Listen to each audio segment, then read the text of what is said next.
Thank you, Mr. Chairman, and good afternoon. Welcome back to the subcommittee, Secretary Becerra.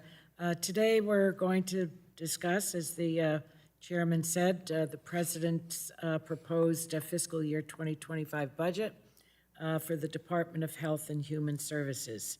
The proposed budget builds on the administration's many successes that have enhanced quality, affordable health care for the American people by doing the following: reducing barriers that prevent children enrolled in Medicaid and the CHIP program from maintaining health coverage, prioritizing scientific and medical innovation at our nation's research institutions such as the NIH, sustaining funding for ARPA-H, which ARPA-H has this committee to thank for its creation so that they can continue tackling the deadliest diseases facing our nation. Today, Medicare is, for the first time in the history of our country, negotiating the cost of prescription drugs. Now, there are many politicians that talk about lowering the price of prescription drugs. There's one person that got it done, and that's President Biden. That's a wonderful fact, standing very tall. Beneficiaries are already saving money through free vaccines, and insulin is capped at $35 a month. Medicare beneficiaries' prescription drug costs will be capped at $2,000 starting next year. And the budget lowers costs for millions of Americans by expanding the $2,000 cap on prescription drug costs beyond Medicare to individuals with private insurance coverage. So all seniors will be covered in the country.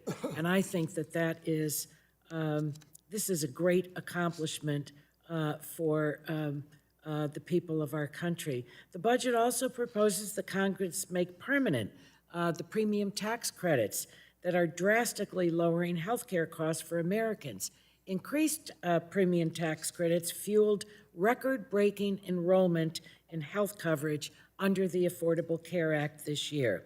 Over 21 million people enrolled in marketplace coverage during the open enrollment period, including 5 million new enrollees nationwide. 80% of enrollees, this is really quite a statistic fact, 80% of enrollees found a plan for less than $10 a month.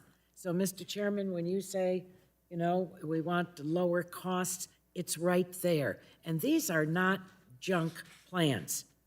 These are not junk plans. These are excellent plans with the kind of coverage that people actually need to have. And healthcare involves the whole body.